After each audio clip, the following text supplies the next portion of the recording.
Was it something they did? Was it something you guys did? Combination? Nah. There's a lot of stuff I did. Just not taking care of it. Is there? Go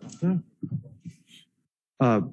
PG, you see runs throughout the game, but you rarely see a 15-4 run allowed followed by a 22-0 run. How did you guys sort of get that to go, get that to happen in the fourth quarter to come out the win?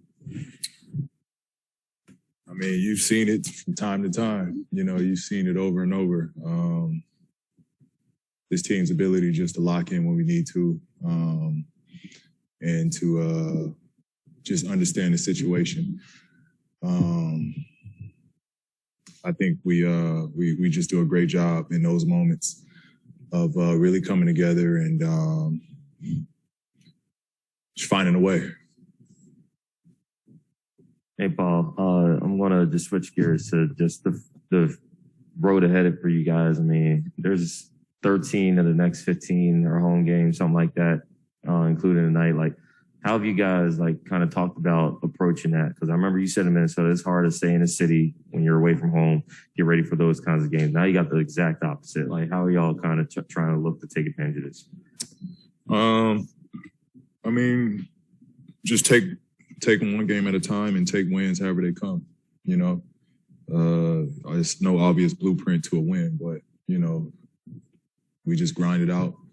We'll take those. If it's our night, you know, we'll take those. It's just we have to take advantage, obviously, of you know all these home games and getting some momentum and see if we can rack up, you know, a good run here. But the key to it is just taking it one game at a time. We'll go to Joey Lynn. Hey, PG, the trio of you, Terrence, and Luke currently has the highest net rating in all of basketball amongst all trios that have logged at least 100 minutes together this season. What do you think it is about playing alongside those two that brings this type of success? Me, who, and who? You, Terrence, and Luke. I'm not sure. You know, I'm not sure. We got just great chemistry. I guess we have great chemistry on the floor. You know, and you know, I'm not really sure how to answer that.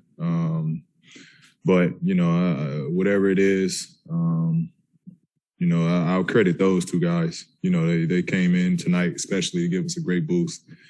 But I feel like they do that on a nightly basis, come in and give us a great boost. So it's really those two. You know, those two definitely keep our pace going. Luke obviously makes big shots for us. T-Man kind of does everything. You know, he does everything for us. He takes the defensive matchups. He rebounds. You know, he pushes the tempo. You know, so those two guys are getting it done for us on a nightly basis.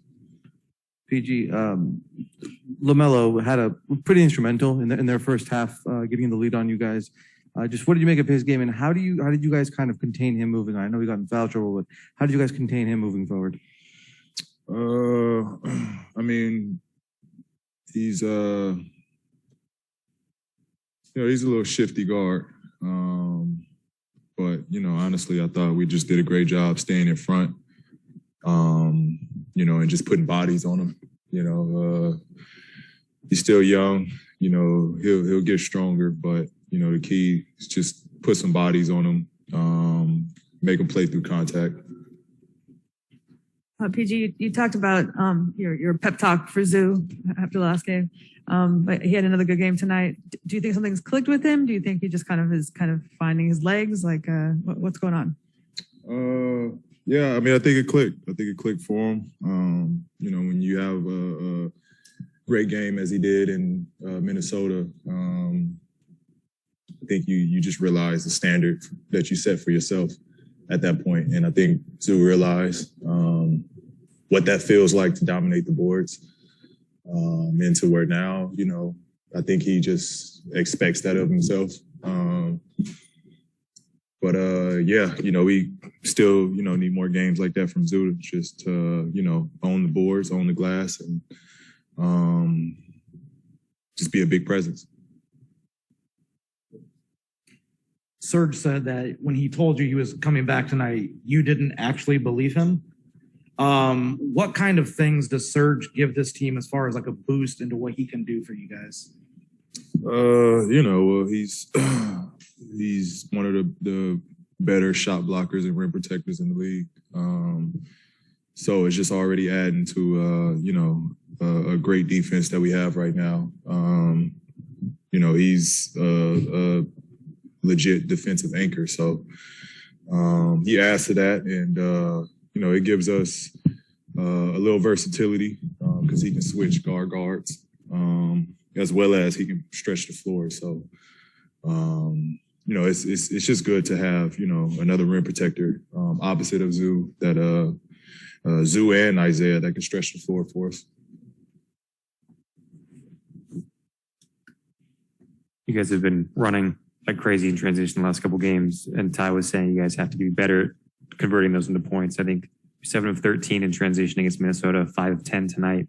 Just, I guess the most obvious thing to you is where can you guys be better? Like what's keeping you guys from converting those in transition? Not sure. I was in a couple of those tonight. Just not making the right choice. But it's just what it comes down to. We got to clean it up, though. You guys ran some zone defense against Minnesota, especially that second game.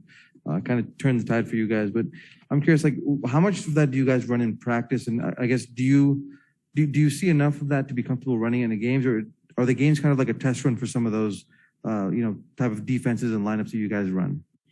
We've been running the 2-3 zones, been the same, since we've been kids. So, nah, it's a 2-3 zone. Same 2-3 zone you were running in YMCA. So you somewhat remember how to run it.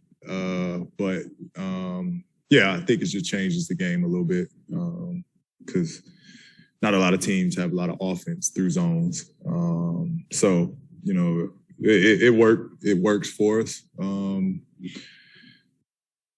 especially against teams that we know it favors us when there's not a lot of shooters on the floor. So, we run it like any other regular 2-3 zone. When you guys you see Portland on Tuesday, last time you guys saw them, you were 1-4, and Batum was talking about how that was just a really tough week. Can you contrast where the team is at now, heading into your next matchup with Portland, just how much has changed in the last 8 days or so? Well, I think we're getting rhythm. We're making shots. Guys are finding their shots and shooting their shots, and the ball's going in. I don't think there's been many changes defensively. We've been pretty good defensively, but just offensively is where we struggled to start the year. I think that's the biggest improvement. We got our legs, I feel like, and guys know what shots they're going to get, up to this point. So that's it. We've just been, confident shooting our shots now.